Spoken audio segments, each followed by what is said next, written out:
showing up. I think, yeah, it's cold out. Yeah. Well, it's dark, they get lost on the way. Yeah, they got turned around. Well, hi, my name's Dee Dauphinee. I'm originally from Bangor. I've lived all over the United States and Europe for a year and South America for almost years. So I've lived all over the place, but we've come back to Maine to raise our children 20-something, 24 years ago. So I'm a Mainer through and through. My newest book that just came out is the reason I'm going around doing book talks again. And but we've already checked, and you guys have, some of you have read When You Find My Body, which is probably my biggest seller in the past. So when I do talks for When You Find My Body, that is easily fills an hour really fast, really easy, really quickly. And there's like usually a bunch of questions and discussion afterwards that takes up some time and I run over. So I'm going to do kind of an abbreviated quick thing. Go back into When You Find My Body and I'll start talking about this book. And there's I had another one that came out last year, a big thick novel. But this came out, well, it comes out January 12th. So it's coming out. This is a galley, which you get like 2 or 3 months ahead of time. This is, I got the idea for this book 40 years ago, just west of Jackson, Wyoming, in the little town of Wilson, Wyoming, at the foothills of the Teton Mountains and Teton Pass that goes over to Idaho. There's a little creek called Fish Creek that runs through there, through the town of Wilson. And I was outside of town on the edge of the creek waiting for a fly fishing friend to show up. And there were some farms nearby. And while I was there in this little pull-off, I could see a little farm stand with some flowers and some vegetables and some honey and some other things, and a little cash box. And down the driveway, I could see this little boy working, who was probably 9, and he was working really hard, digging fence posts and helping his mother put up fences, and the mother was probably in her mid-20s or so. And no sign of a fellow around to help, just the two of them working really hard. And I had to wait for over an hour for my friend, and they never stopped, and they would talk and laugh while they worked. And I just had this idea for a story about, I'm sure he had a father or somebody involved with the farm, but I never saw anybody. So I had this idea for a boy who grows up on a farm without a father. And the basis of the story is the father dies when the boy is 6 in a farming accident, and so the mother's raising the boy by herself with the help of a best friend, another woman that the boy thinks is his aunt, but he doesn't find out till he's like 20 years old that they're not related. She's always at the farm, always helping, and so they become this cool, weird little family, just the 3 of them. And in the story, the boy has learning disabilities.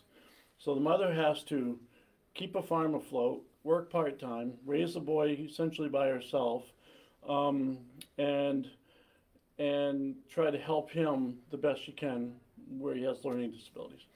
And he chances to meet a retiree on the creek that goes to their farm, who's a fly fisherman. The boy approaches the man, and they just become quite close friends. And the man goes to the farm and asks the mother if he can teach the boy to fly fish. The kid's obsessed with fishing already. And through fly fishing, the man, who's a retired educator, teaches the boy first how to fly fish, how to cast, about stream biology, fish biology, conservation, stewardship, and things like that. And then eventually, after a half a year or a year goes by, teaches the boy finally to read at 13 years old, because he could not read. He was illiterate. It takes place in the 70s, and in small rural communities, whether it's the Midwest or New England in the 70s and the 60s, I can tell you that in 1968, I'm dyslexic. And in 1968, we had a room off to the side of Vine Street School in Bangor where the epileptic kids were put, we had 3 epileptic kids who had seizures. Well, they had nothing wrong with them. They had no learning disabilities, but the seizures freaked people out. So they put them in this room, and their education was slowed because they were set aside from the rest of the class for no good reason, right?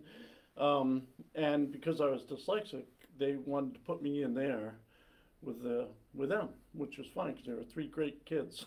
But my education would have struggled more than it did. And so my mother would have none of that, and went up and talked to them, and they kept me in the regular class. But I did have to work extra hard just to get by, because if you can't read comprehensively, it's really hard to keep up, right? And there was a woman named Mrs. Cowan who took me under her wing in 4th grade, and I lived down the street, on the street of the school, same street as the school, and all winter long she stayed for an hour and a half after school with me, because she was a younger woman who had been in college more recently and had learned some of the modalities and structural things that you can do to help dyslexic kids learn to read. So she spent that time with me every night. I remember her dragging me down to the principal's office saying, "No, he's a smart kid, he's fine, he's just dyslexic, and he's graphlexic," which you write letters backwards too, right? And the dysgraphia is called now, I think. And so the principal said, "He's what?" And he had never heard of it. And so he said, "All right, but on your own time." So every night she spent with me, and then we would walk out in the dark around 5 o'clock, and she'd wait by the fence until I got all the way down and went in the house, and she would walk down the street to her house, and she did that for a whole 2 semesters, a whole year. And that mentorship changed everything, because I could read by the time I got out of that class, and not super well, but I also had the tools to get better and learn to read better and faster and more comprehensively, which took me into high school and in college. I was still applying a lot of the tools, and I still do it now. I have a daughter who's an RN, and my wife, who's got a master's in education, they'll be in another room, and I'll be typing away on my 5th book or whatever. And I wrote for newspapers and magazines for years before I started writing novels and nonfiction books.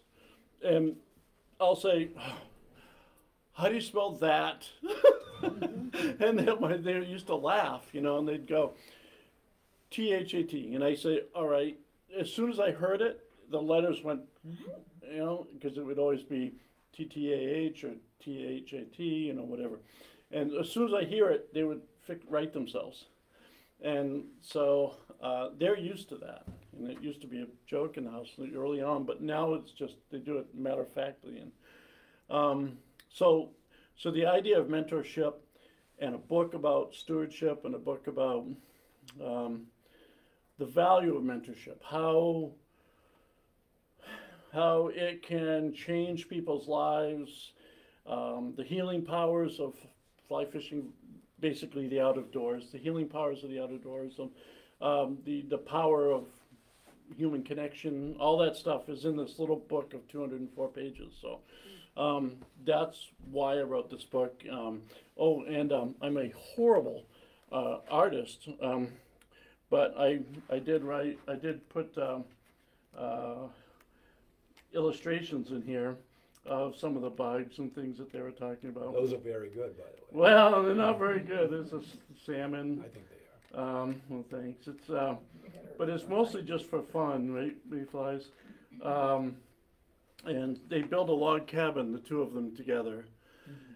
But there's a underlining, a reason why they build the log cabin. Has to do with the boy's deceased father and stuff. It's a cute little story. It's getting great reviews. It comes out on the 12th. I've got a couple of galleys to give away. So I'm going to do a trivia question. The first hand I see go up, you can get this. Oh, she wins already. What year were Dover and Foxcroft merged? Okay, nope. 1822. Mm, 1920. you were really close first time. 1921. Nope. 22. No, that was I'm going to give it to her because she meant to say 1922, I'm sure. Didn't you? Yes. Thank you. all right, fellas. Just for raising your hand for no You know, reason. I have to walk- I have to walk me that My far. disabilities are showing. Yeah, see, we had that connection. I knew what you meant. I know I'm interrupting in the middle Yeah. here, but I have a question, because it came to mind when you first started your speech about the book. Did you ever let the people know that they were inspiration for your thought and book? She passed away very young from ovarian cancer before I ever started really writing. And but I tracked down her daughter, and she has a copy of every one of my books. When it comes out, I get a copy, Okay, and I inscribe something in there to her. and I'm sorry I interrupted you. No, that's great. But I'd have forgotten. Yeah, and there was later on, there was another person at John Baptist High School that really inspired me, named Jim Nara from Old Town, who's an English teacher, and he's the only one that thought that he kept telling me in high school I'd probably be a writer, and I said, well, I can hardly read and I can't write, so why are you saying that? He said, well, you like stories a lot, and so he said that's what sets us apart from the monkeys. It's not opposable thumbs. It's the art of stories. That really, in passing those stories on. And so he passed away very young, in his early 50s too, so his wife gets copies of the books. So that's why I wrote that book, and We have a few more galleys. Some Oh, people good. ready to run 'em back. yeah, that's great. wanna hand So out if more anybody else galleys. wants one, More she trivia. got the first real number correct first, so you should probably get one. Cool. Yeah, and then there's one more if anybody can think of a good reason why they should have it. Because your sister said you should give me one. Okay. Wait a We minute. played I have trivia 6 with sisters. her. Which one? Sharon. Oh, yeah. Sharon, We yeah. played trivia with Sharon. Sharon is the Yeah. Sharon kind of raised. I'm the youngest of 8, and Sharon's is the oldest female, and she kind of raised us all. So, yeah, Sharon. I had breakfast with her yesterday. Oh, you did? Yeah. She's the matriarch. Yeah. she's a Uh, wonderful lady. So, Thank you. anyway, now when you find my body, so we can talk about that a little bit, since more of you are familiar with that book. That's a book that I didn't want to write at all. I was on a trip for a research project far away about the time that Geraldine Largay got lost on the Appalachian Trail. Are you all sort of familiar with her story? Anybody not that you need me to fill you in with? You're not familiar with? She's a 66-year-old nurse in 2013 who retired and wanted to hike the Appalachian Trail as part of a bucket list thing. Her husband had no interest in it, but was there to support her, and would drive ahead and meet her at all the road crossings and places like that. And the families did stipulate that she hike with somebody. This is a really fast abbreviated version. So she had a friend named Jane Lee, who was also a nurse but much younger, who was available to go on this hike with her, to go the whole entire length, 2,130 something miles from Springer Mountain, Georgia to Katahdin, south to north. And they took a couple of courses and they did a little camping to practice. They were completely both inexperienced as hikers and campers, had never really done it, anything like that. So they tried to train a little bit as much as they could, and started out on their trip in early April. They were doing quite well until they hit the White Mountains, and both of them were fitter. They looked younger. The hike was doing wonders for them. But Jane Lee, her hiking partner, her adult daughter who had a child, Jane's granddaughter,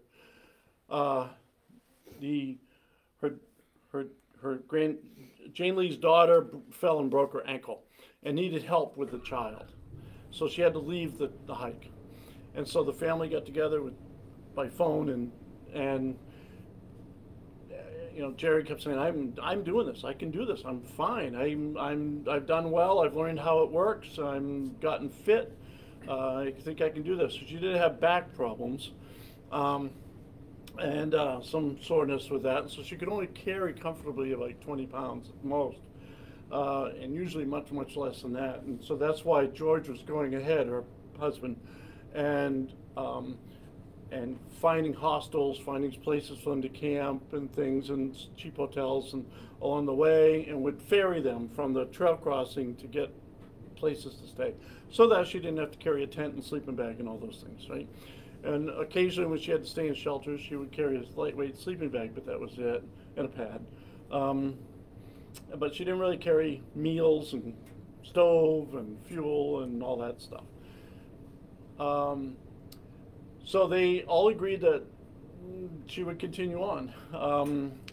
And 3 weeks later, in Maine, up near Poplar Ridge, which is up not far from Farmington, and some of the wildest, parts of the Appalachian Trail, just heading in 2 days, 3 days hike from the 100-mile wilderness from Monson, right? Starting at Monson, heading north, is 100-mile wilderness. So they had a lot of trepidation about that. George and Jerry had trepidation about her managing that, because 10 days for her at least. Her name was Inchworm because she was such a slow hiker. And so they were worried it was going to take her 15 days, and how was she going to carry 15 days worth of food? Now, there is a company out of Millinocket that will hike in and leave caches of food for people halfway on the 100-mile wilderness, and they knew they would have to do that. But they were going to have to invest in a stove, and she was going to get different rain gear, and she was going to get a different pack and all this stuff. And they were having those discussions as they hit Poplar Ridge heading north, and they would go Poplar Ridge, Spalding, Mountain Hut, whatever it's Spalding, the Spalding lean-to, and then is it 27? That's in Stratton, Route 27, and then there to Monson, recoup, get all the gear that extra gear they would need, figure out how much weight she possibly could get away with to do the 100-mile wilderness, and then decide and take it from there. So when she gets to Poplar Ridge, she meets Dottie Rust and Regina Clark. Regina Clark's also an RN, and Dottie Rust teaches science at a university in Maryland, and they were heading southbound, doing a long section hike. And Dottie volunteers and works for the Appalachian Trail down in West Virginia, although they live in Maryland.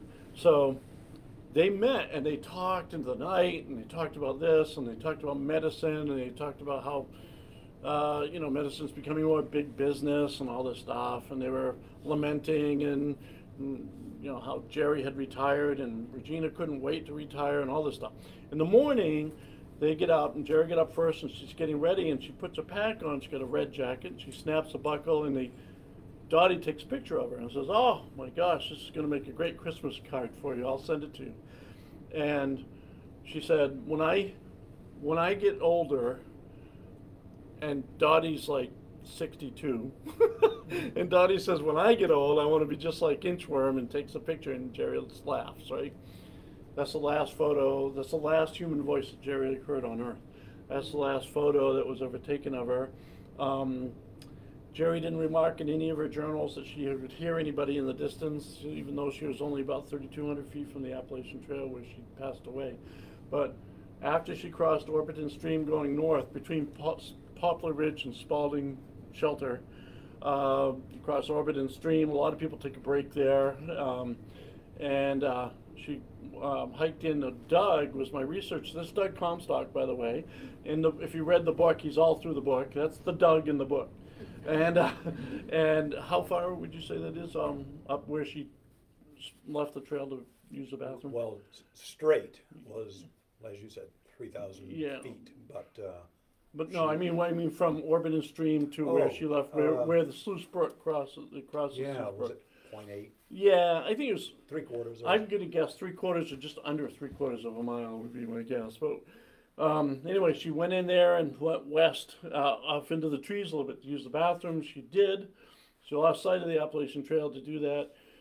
When she got her pack on and she finished and she took a couple steps, she realized that's not the right way. And she turned around and went a couple steps this way, That was it. She was completely lost. She couldn't see the trail, and she had no idea what to do. She had no experience in reckoning in the woods. She had no experience in orientation. She had no experience in orienteering. She had no experience in self-rescue. She had no experience in woods. She had no woodscraft, right? So when we grew up in Maine, some of us here are from Maine, and in parts of Pennsylvania that's just as thick as the woods are here. If you grow up in the rural areas, you're taught, you know, if you get lost, stay put. You know, don't lose your clothes. Make sure you keep your hat. Keep your wits about you. If you're compelled to move because you need medicine or you're out of water, keep going downhill. You'll find a creek or a stream. If you do, follow the tiny little creek downstream, and then the creek will become a stream, and the stream will become a river, or the river hits a lake or something. But if it does, there's infrastructure. There's roads, there's camps, there's railroads, there's whatever. If you go downstream far enough. If it's dead water and you can't tell which way the water's flowing, just throw some grass in it. No matter which way the wind's blowing, that grass will eventually go downriver, right?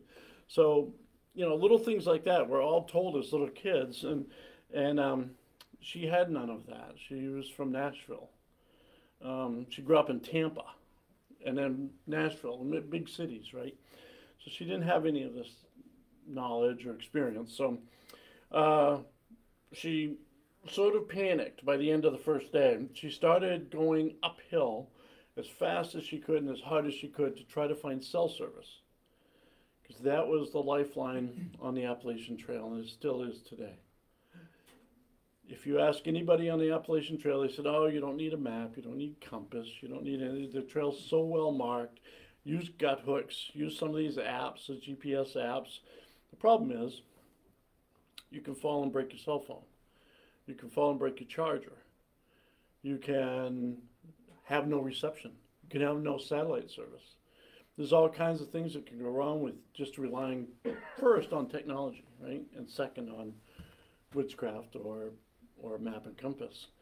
And so she did not know that for the next 17 miles there's no cell service, but she kept going up and trying to text her husband in some trouble, you know, I think she said call the AT trail maintainers to see what to do next instead of the warden service. But anyway, she didn't know what to do. So she hit rain, and it is some of the most terrible terrain where she was. She was headed right for the Navy SEER School, which is a very clandestine search, evade, rescue, and escape. It's a code of conduct school that they use for people, special forces pilots, the Navy sea rescue guys, the guys that rescue swimmers, you know. All these people have a higher incidence or higher likelihood of getting captured by enemy combatants, that they go through this school. And they basically teach them some survival stuff for a couple days, and then they start smacking them and putting them in little boxes and cages and doing terrible things to them, waterboarding them, things like that. And they try to make it a scenario so that if it ever does happen for real, they're not going to like feel overwhelmed, like, oh my God, my world's, I'm caving here, I'm not going to make it. I interviewed 11 POWs around the country by phone and in person and by Zoom. And all 11 said, oh my, if I hadn't done the SEER school, I wouldn't have made it. It was amazing. They said, when I was captured, yeah, they were hitting me, they were doing terrible things, urinating on me, all this different stuff. He said, but I'm like, this isn't new, you know, I can do this. You know, you know that it's fake when you're doing it. But they said, but as soon as it happened for real, they said all the stuff that was sort of fake became a tool that they could use to survive. And so however you feel about all that stuff, she was closing in on that property, which is forbidden to be honest. She didn't know it, but you're not supposed to trespass there. So It had rained a lot on the end of the first day, and she went down by a creek. So she crossed 3 little creeks. There were actually 2 that were braided. So she went across one, a little island, the same creek again, and then the next day went across another one. All of them went right down to the railroad road at Orbiton Stream, where the AT crosses, just above where the AT crosses. So on the second day, she went up about as high as she could go, and she found a little crown of on top of a hill, and it was pretty high. You could look down on the Reddington Pond, on the Sear property, and she camped, and she stayed right there until she starved to death about 3 weeks later. So she was about 86 feet from the last creek. So she crossed the creek and went up steep hill. It's like this, getting up there. And then she got there, and when Doug and I got there, so the wardens, I went up and searched a little bit on her the third day for one day, because I was on my way out of the state. So I only had one day, and some people reached out that know my history in search and rescue and things. I read my stories and books in the past, and so I said, I'm leaving in 2 days. So I said, well, one of the wardens talked to me, and I said, what was her name? Okay, and he said her trail name, Inchworm. I go, okay, so she's slow. So, and she's 66. So she's not a speed demon. When did she leave Poplar Ridge? And I'm looking at the topo maps, and I go, yeah, I doubt she made it to Orbiton Stream. I was wrong by less than 3/4 of a mile. I was wrong, but she had gotten fitter, right? She had gotten probably a little bit faster. And so she got further than I thought. So I went down to Orbiton Stream. I asked first if the dogs had been in that area, because I didn't want to go in there and spread scent all over the place if the dogs hadn't been in there. So he said, yeah, we've put dogs up in there. We've cleared that. And I said, well, I just don't think she made it to Orbiton. So I went down, I went over across to Orbiton Stream and went up along it, and the stream went upstream on the south side, which is, west and south. And I found an old little hobo village, or from all the cans and things, old rusted cans and things were from the 1960s, stamped, and so it was like a little commune thing up in the woods. I don't know, but it looked like there were probably 2 dozen, 3 dozen shelters up in there and stuff like that, and some old litter and things. That's all I found. No tracks, no sign that I could see, no anything. And came back out and did my thing. Jerry, a big intensive search. If she had stayed put right where she went to the bathroom, they went through there with a hasty search, elbow to elbow the next day. They went right through there. They would have found her in the morning. If she followed the first creek she crossed, or the second one, if she just followed those downstream, she would have come back out at the AT where it crosses the railroad road above Orbiton Stream. What was it, 20 minutes? 25? Yeah, we did. Something like 20. So we did that as an experiment. All right, we got down the stream and we said, okay, we're 66, we're battered, we're sore, we're dehydrated, we're tired. We're going to take our time, and I think I fell twice on the stream trying to get across it, but we went downstream and we just popped right out where a whole bunch of, the wardens and the Boy Scouts had camps there with staging areas for searchers, and she would have come right out there with all the searchers and everything. So instead she stayed up above the hill, above the creek, where nobody could hear her, the swirling winds, the dogs were getting false alerts everywhere all the time. The terrain is so difficult that the handlers had to carry the dogs. It's just really, really rough terrain. I went in there, she had shorts on, she said in her journal, and in the photos, the photo that Dottie took, and I don't know, I'm sure she had pants with her, but I think she was just, if you panic when you get lost, you stop thinking, and people tear off their clothes, people lose their hats, they lose their shoes. They do all kinds of weird things. One of the stories I always tell, I don't know if it's in the book, but I was with Teton County Search and Rescue in the 80s out in Wyoming. and we had a fly fisherman who was lost in the Wind River Mountains, in the Green River Lakes up on the Wind Rivers, and we couldn't find him for like 4 days, and we had some game wardens, excuse me, game wardens and state police and volunteers, and we're all at this trailhead for the Green River Lake, up the headwaters of the Green River. It's a 6-hour hike.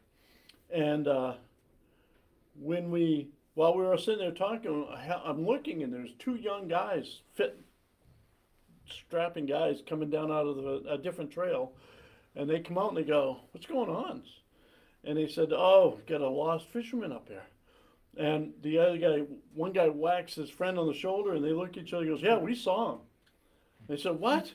He said, "We saw him." They said, get a map. And they grabbed a map, and he goes, "We saw him right here yesterday. We tried to approach him, and he ran from us because he lost his mind. He was naked." I go, "He lost his clothes?" He goes, "Yeah, he was naked." And so this guy had lost his mind, had torn off all of his clothes. He was running through the scree fields above tree line and up by Gannett Peak in the Wind River Mountains. And when we found him, he was dead, and he had thrown his shoes away or something, and you could see all of his plantar fascia on both feet. He had just taken the skin and muscle off both the soles of his feet, just running on these rocks. And so weird things happen to you if you're not prepared, and if you're not lucky, because sometimes even prepared people can freak out, and you're facing your possible demise, and your brain starts doing crazy things, right? And so chance favors the prepared mind. So if you practice and think about what you're going to do if you ever get lost, I think it increases your chances quite a bit for self-rescue or for letting other people help rescue you. So Jerry didn't know what to do, so she had heard stay put. Well, by now she had dug herself so far onto the Sear property and so far in there that nobody could find her. The Navy Sear guys were amazing. They had 2 4-man teams that went. They searched for her for 3 solid days without food. They had filtered water. That's all they were carrying. They had granola bars and stuff, and they had headlights, backup headlights, and they worked. They searched for her day and night for about 72 hours. About 40 hours in, they were closing in on her last cell phone ping that they had gotten from an exigent. It's a warrant, so you can see what through Verizon, all of her the spots where her cell phone for her texts that she was sending George and things. And so they knew where that was. But we knew where several of them were because she kept sending them over and over, and she was going like this in the woods.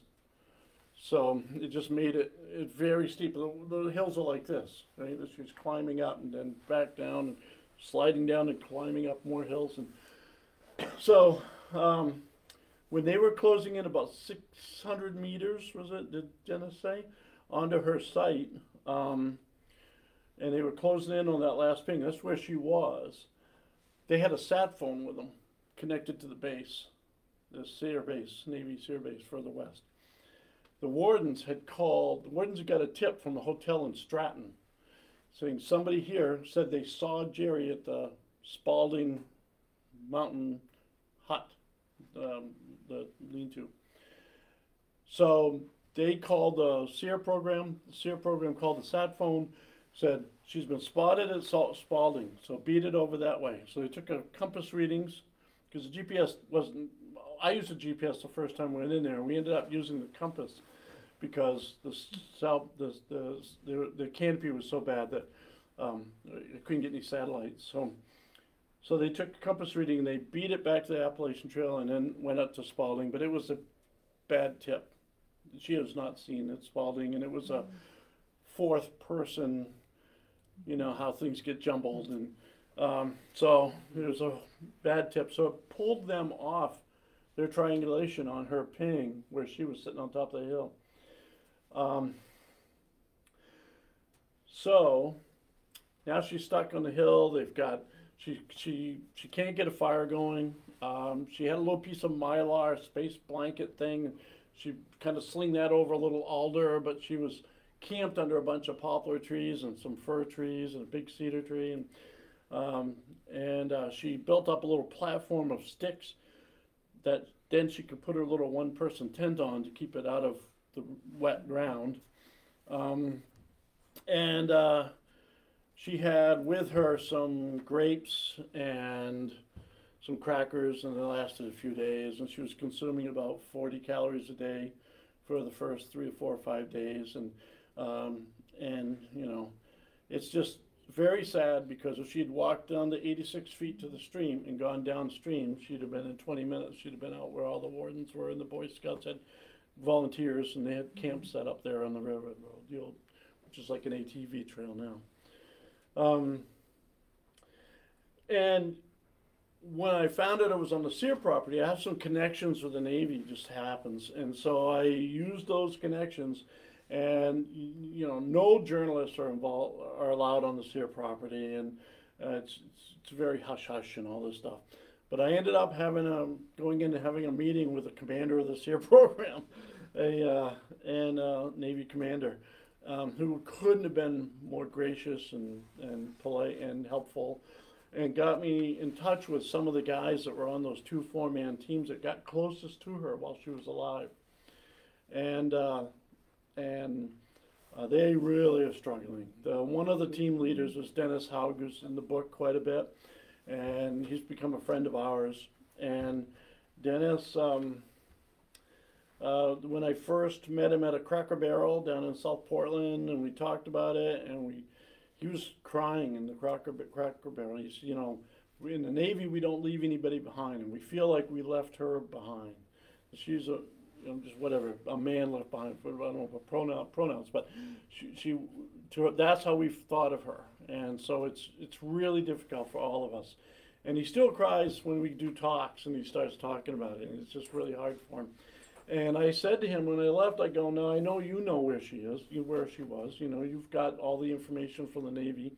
He said, I had it took me about 2 full days to work out the right compass bearings, because I had different kinds of maps with different datums on them. I had topo maps, I had Navy maps, I had the maps the wardens used, which were a 3rd type of map. So I had to figure out the mathematics, but I worked it out so I knew right where she left the trail. And we worked out that like 321 degrees northwest or whatever it was. And I said, okay, I believe she left right here. And we took that compass bearing, and when I had a very expensive GPS that a friend lent me, and we had the waypoint and everything already in there.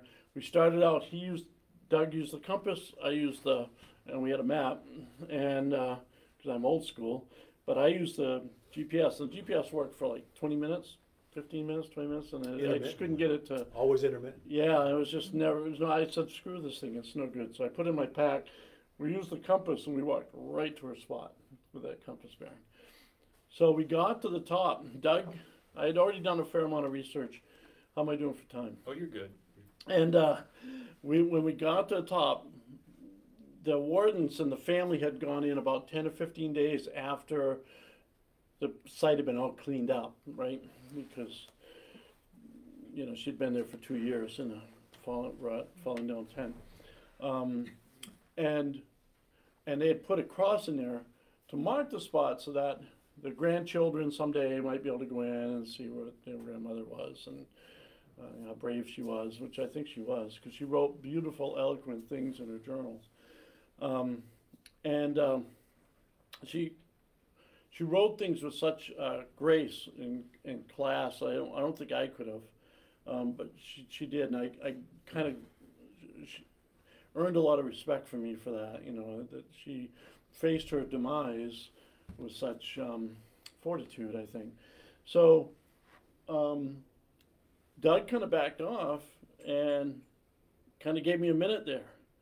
And I'm looking at the site, and I'm looking all around. It is like the highest place around, and I could see where, you know, some spots where she had tried to start fires and couldn't get them going. And I looked and over at Doug, and I go, would you put a campsite here? And Doug goes, no. This is not a good spot for a camp. If you want to be found, it's not a good You know, she had access to water, and I think that's part two of why she was there, because she had the access to water. I think part one was, do you remember what I said? She was done. I said, I think she got here and said, I am done. Worn out. Because of the terrain that we had to go through to get there, and we had a compass and map. By her own reckoning in her journal, she went over 4 miles to get 3,200 feet. And so I think she was, so I counted I wore shorts on purpose because she was in shorts. And so I had 16 cuts and bleeding scratches and cuts and things just to get in there. So I think this poor lady got there and just said, I can't do it, I'm done. They're either gonna find me here or they're not. And she stayed put. But unfortunately by then, so far dug in a very bad spot, there's no visibility. She was covered, the whole place was covered with edible foods, but she didn't know that. So I asked this Dennis Howard at the Cracker Barrel, I said, you know, we're going in there. I'd be honored if you'd want to go in with us. You know, I'm thinking great content for research for the book too, to have the guy that got closest to her. He goes, no, I can't do that. I can't, starting to weep and stuff. And I said, okay, if you change your mind, you know, you have my number and stuff now. And about 4 days later, he called and he goes, my wife thinks it'd be a good idea for me to go.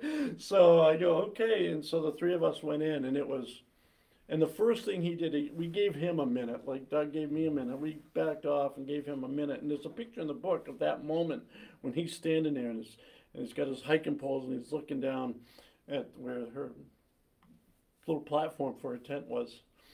And then he goes, and he sits down and he pulls stuff out of his, getting maps out and all this stuff and compasses and things out of his backpack. He wanted to know how close he got to her for sure, because there was a lot of speculation about that. And he goes, no, I wasn't 100 yards, so we were about 600 yards, so meters from her. And I said, oh, okay. 100 yards, there's no way. We conducted experiments. There's no way anybody with a hurricane whistle or screaming or whatever, or banging sticks on trees, she couldn't have heard anything in there. We were, 80 feet, and we couldn't hear each other screaming and using a whistle, because some of the woods there, you have to go like this and then take a step and do it again, and it closes behind you. It's very thick. It's logged twice. It's logged almost 100 years ago. It was logged 40 years ago. So it's all just. In the 100 years ago, they used to put the slash out, and they found ways to use the slash, right? 40 years ago, they just left it and ran over with skidders and just huge piles of just slash, and it's spruce and juniper, and the fir trees are growing up all through it. It's just really hard to navigate through there, and that's what she navigated through. So it's a sad story all around. Dennis, when we went in there, one of the things we did was Dennis, who teaches the Navy Special Forces guys and pilots survival, whether it's desert or woods or conifer forests or whatever it is, boreal forests. He teaches what you can eat, what you can't eat, how to start fires, how to stay warm, how to keep your head, and things like that. So he was showing us all these great things to eat. Some of them my father had shown me, but we did things like you take a little stick and you break a bubble on a balsam tree. You get the little bubbles that's under the bark, and it's got full of sap, and you put that sap on one end of the stick, and you try to light one end of the stick, and nothing. You try to light the end with a balsam, it's like lighter fluid, and the stick just flares like a candle, and it's and she was right next to her was an old birch tree with all the bark that you can burn when it's soaking wet. You can burn it in the rain, Right, yeah. And so she didn't know any of this stuff, which makes it sad. And she did take a school that was like a week in Tennessee. What's the guy's name from the Appalachian Trail? I've forgotten. Warren Doyle? Warren Doyle. His school, but there's no what to do if you get lost. There's no orientation, there's no map and compass. It's just basically the mental aspects and where you can find trail crossings for roads and stores and hostels and stuff like that. He basically teaches how to slack pack, which is great if that's what you're going to do, but nothing about survival or witchcraft, anything like that. So, like I said, I didn't really want to write this book, and I told my agent and I told the people that had reached out to me, I said, oh, you know what, give me 2 weeks, I'll look into it, I'll interview some of the people that hiked with her, see what I can get a hold of the family. I got a hold of 3 of the family members.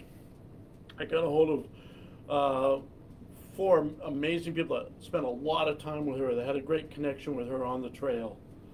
And Jane Lee, her hiking partner, and her sister, and who was involved with her preparations for the trail. And her best friend growing up in Tampa, and remained close friends all through adulthood. And I realized that she was such a cool person, had the same interests in birds and nature and everything that's in the natural world that I do, and that she handled things with such grace at the end that I said, well, I'll write it. And I did. And it was it's not a big book, I think you've got one, but it was difficult to write even though it wasn't a big book. I have to say, I'm reading it, that it reads it holds your attention, it's very interesting, but it reads as a great story of a woman that had her determination. She was a smart, intelligent woman with a lot of heart and family, but she had her determination to do what she wanted to do and to hike the Appalachian Trail, and I don't think she ever regretted it. Oh, no. In her No, I don't writings think so, afterwards, yeah. I don't think she regretted it. And so it isn't a sad story to read. Right. It's more, it's a feel-good. I think you feel good that she did what she wanted to do, even though, it was sad in the end that she didn't make it out, but it was a good read. Well, I think so. The story of her dying is sad. The book is a story is respectful, I think, and tries to offer the lessons learned from her demise to people hiking the Appalachian Trail or going into the backcountry. I have over 1,000 emails through my website. People have read the book saying it's changed how I hike, it's changed how I approach the backcountry, and people have said it's changed my life out of respect for Jerry and just, just her story being told has affected them. And I think that she'd be happy with that. And plus, her favorite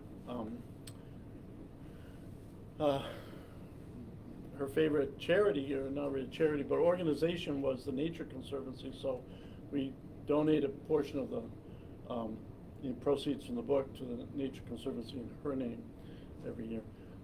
Is your name Sue? Yes. Yeah. So that's why I wrote it. People seem to have gotten a lot from it. I think they'll get a lot from this new book. I've had really good reviews from some famous people. Henry Winkler is dyslexic, and he has a copy of that, and I'm getting some pretty good feedback from his people too. So that's why I wrote it. What time do we have? It's 6:50 almost. Perfect. Questions? One. Where did she start? Did she go from Georgia? Yeah. So started at Springer Mountain in Georgia. Wow. A little later than usual, than she probably should have. She started around the 15th or 16th of April, I think. And I may be misremembering that because I've written 2 books since this book. But just that she'd gotten all that way yeah. and to then get disoriented so close to the end. It happens to a lot of people. I think, I can't remember if this is in the book or not, but when I went down to Harper's Ferry, West Virginia, and spent time with Dottie Rust, and we hiked part of the AT together. And Dottie was very emotional about it, because she was the last person on earth to talk to Jerry, and liked Jerry right away. And that it's funny how you have that. We talked about the power of human connection, but that 8, 10, 12 hours that she and Regina had with Dottie has affected them a lot in their lives, both of them. We're doing different charitable works now, doing volunteer work and everything, kind of in their mind in the name of Jerry. And just that 12 hours, that she spent with her. But I don't know. while we were sitting there on the Appalachian Trail, just really on the, still in Harper's Ferry, but in the woods, you know, behind the neighborhoods, the AT goes right through Harper's Ferry like it does Monson, or more through the middle of town, as if the AT went right through where that pond is at the Monson, you know, right through the main little village. So we did a little circuitous hike on the AT, and we were sitting there, and I had my papers out, and I had a dictaphone, and we're talking, because I'm old-fashioned, I have a dictaphone, and I'm asking Dottie all these questions, and we're talking about it, and we're talking about how Jerry would get disoriented on the trail, and how we both know from our own experiences, Dottie and I both know that people do that all the time. It's not just Jerry. People get back on the trail, they'll take a few steps going, oh man, it's the wrong way. They'll turn around, they'll go. Usually they get it right away. Sometimes they'll hike for an hour or 2 or 3. But while we're standing there walking, this guy comes walking through, maybe 45 years old, and he's walking and he stops and he looks at Dottie, and she's a volunteer for the AT. So she goes, do you need help? And he goes, this is the AT, right? And he goes, yeah. And he goes, which way is this, north? She goes, yeah, that's north. She goes, oh, he goes, okay, good. And he keeps going. And we looked at each other, we were just talking about that, and we both went, wow, if that's not, you know, a good illustration of that. The guy had no idea if he was walking south or north. And, you know, we saw him coming from hundreds of yards away, so. And this situation can happen to the most experienced. Oh, yeah.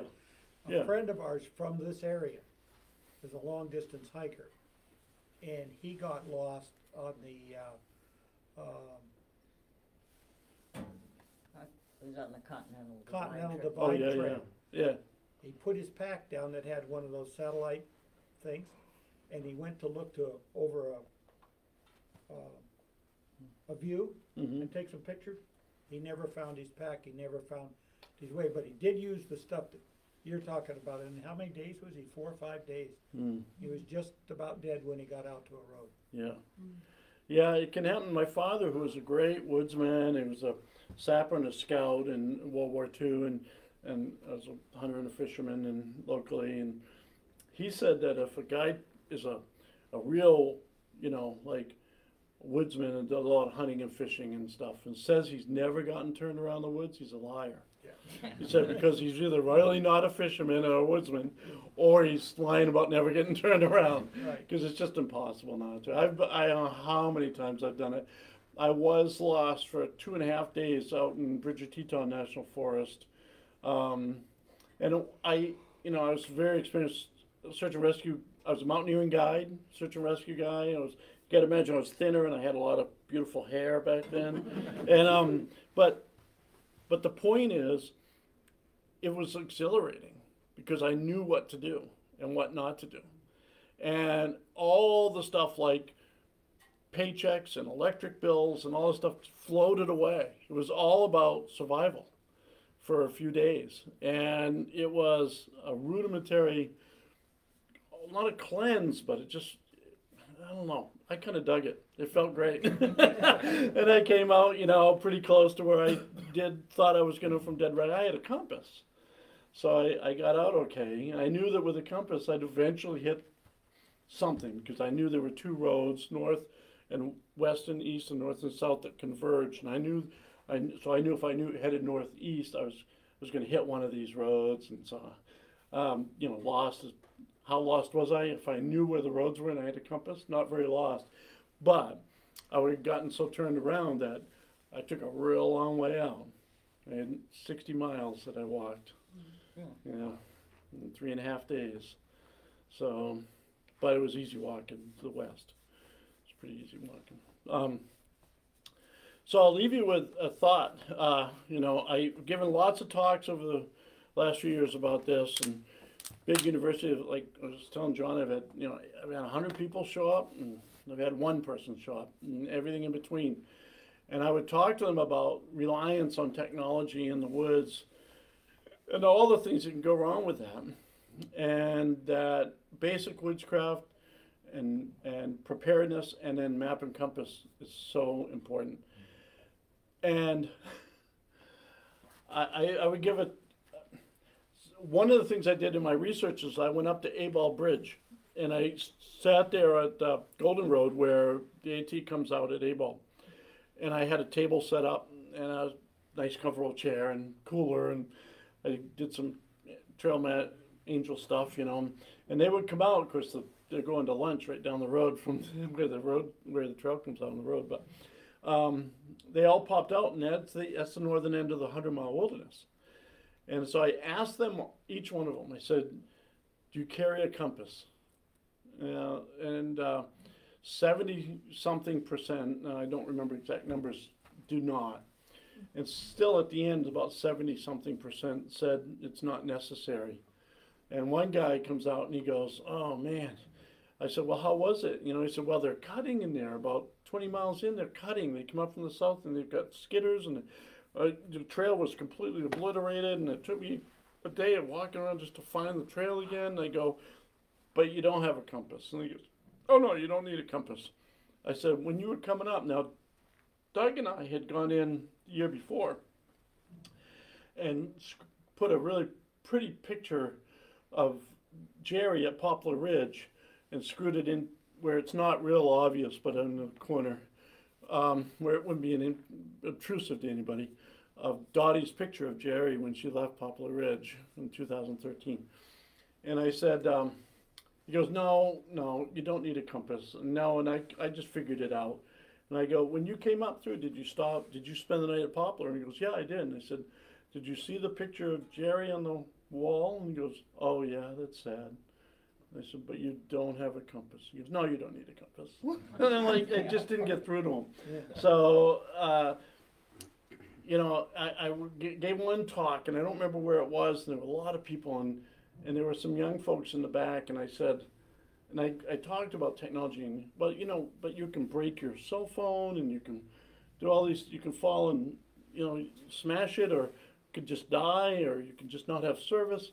So it's got to be a secondary thing, right? And the guy goes, and one guy rose his hand at the end, he goes, right after that, and he said, yeah, but now they have mobile satellite beacon services on drones and things that they can send out so that you can have cell services. And that's true. A guy in Houston came up with that after Katrina for disasters, so they can send in drones with mobile cell services so that all of a sudden you have cell service when there otherwise isn't any, right? Not if you dropped it in the lake. Not if you dropped it in the lake. They have to be accompanied by fixed wing aircraft. So if the visual flight rules, right? So you have to be able to have sight on the drone. And so they're right there. There can be a high percentage of days that both those things can't fly, and it's not going to work. But then, like you said, it doesn't matter how many drones you put up if your cell phone's smashed on a rock when you were crossing the creek. And he just didn't get it. He didn't understand what I was saying, I think, but because it's all about technology for the younger folks these days. So I don't know if I got through to him or not, but on those 1,000+ emails, a lot of people did, and so that makes me happy, and I'm hoping that makes Jerry happy. So, any other questions? Yeah. Do you think that your book influenced the people that are teaching about the Appalachian Trail to include survival skill in there at all? Yeah, it's not getting credit for it, but there are people that talk about Jerry, and they cite things that from the book that's from original research that Doug and I did, but they don't credit the book, which is fine. They don't care about that. If they're going to save somebody's life, that's all they. So they're starting Jerry to. wouldn't care about it either. They're putting that into their. So they are. REI Appalachian is doing Trail it as well. classes. REI has an orienteering course that they're doing that they beefed up. They've got a virtual one, Right. simple one online that you can go to. That's just a great little course. It takes you 30 minutes to get through, and you can, if you have never used a map and a compass before, you can. It tells you basically how to use it, and it's a good course and it works. But they have another course that's like 2 or 3 days that you can take with instructors, and a lot of it, that course is born of her story. Good. So, yeah. A lot of young people are amazed at how easy the compass is once you Oh, yeah. because I do hunter safety and recreational safety. and they all whip out their phones, tell them to put them away, or they take out the ball compass they got at Walmart. Yeah. It's like, well, we'll actually do an orienteering compass. Here it is, this is what you do, here's how to find it on a map. Half an hour, 45 minutes, and they're like, I still like looking Yeah. at a good old map or atlas too. Yeah. You know, Jerry had one of those little, little tiny little compasses that pin to her thing. And when Dennis does these talks with us, sometimes Dennis will go around and do these talks with us, the three of us.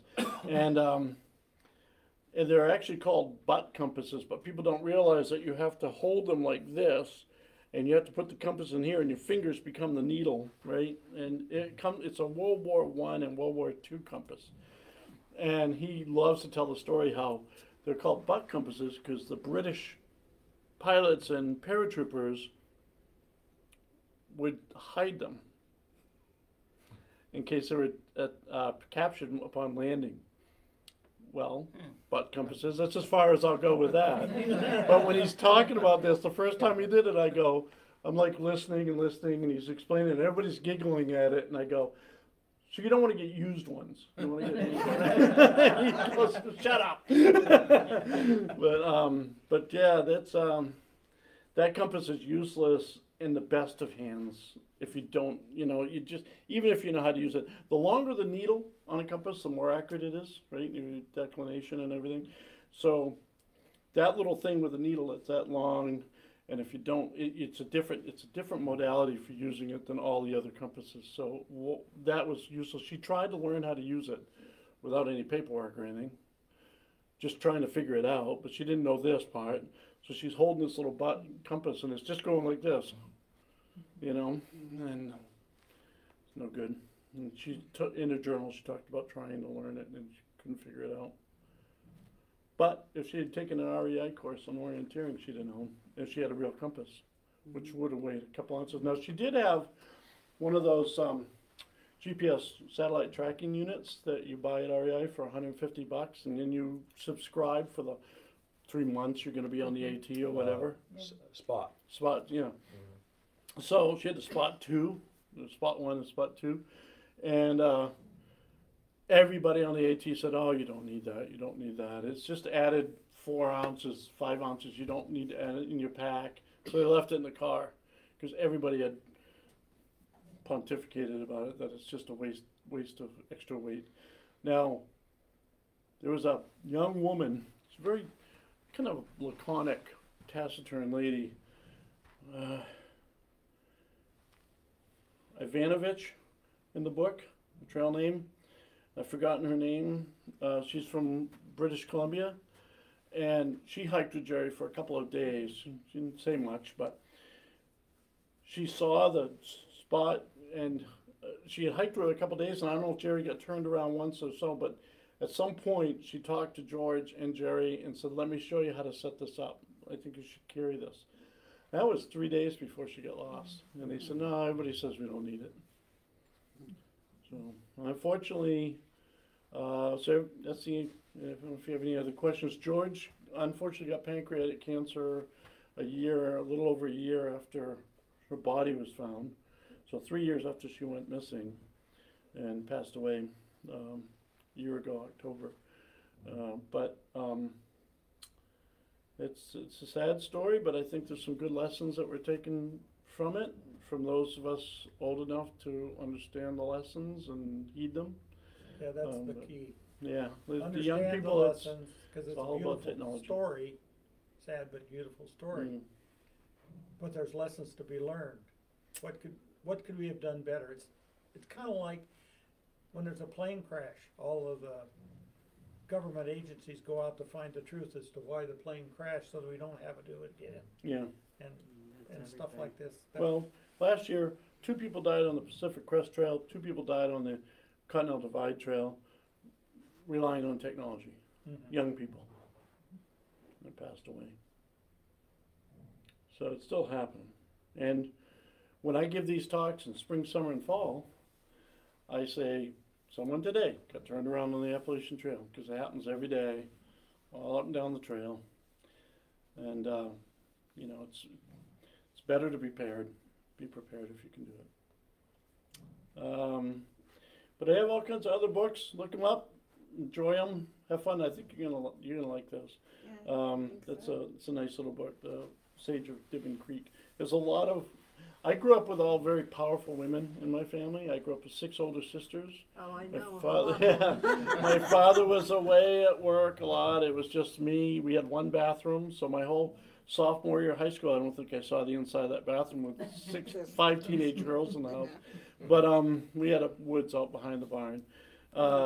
So I wanted to write something about with strong women involved too. I usually do. My last book before that, the one that takes place at Harvard and in Peru, it's a very strong woman in that kind of wins the day. But yeah, I wanted to show that how important mentorship is, the healing powers of fly fishing in the outdoors. I wanted to show that families, really good, cool families, come in all shapes and sizes. All that's in that new book. Anything else? Anybody want chocolate chip cookies? We have extras. No other questions? All right. Well, thank you guys for coming and braving the cold. I like your mucklucks, by the way, a lot. Yeah, thanks for coming. Yeah, Dee. thank you. Yeah, Appreciate it. thank you. Any questions for Doug? He's right there. Just whack him on the side of the head and he'll answer anything. But Doug was there for every minute of the research, pretty much. How did you and Doug He hook responds up? pretty well. I needed think some you told me, help. but I forgot. I needed some help, and we have a mutual friend that I hadn't really met him, and my friend who we're both really close to, an orthopedic surgeon, he's retired now, used to always say, "You've never met Doug Comstock?" I say, "No, I've never met him." He goes, And he would say the same thing. to "Yeah," me. and he goes, "Well, I don't know what would happen if we got both of you in the same room, but you guys should probably meet." And I needed some help with driving. I needed some help with everything, the note taking, the orientation, the math, and everything. And Doug can't read, but other than that, he's really good help. That's a joke only a dyslexic can tell and get away from. Yeah. Get away with it.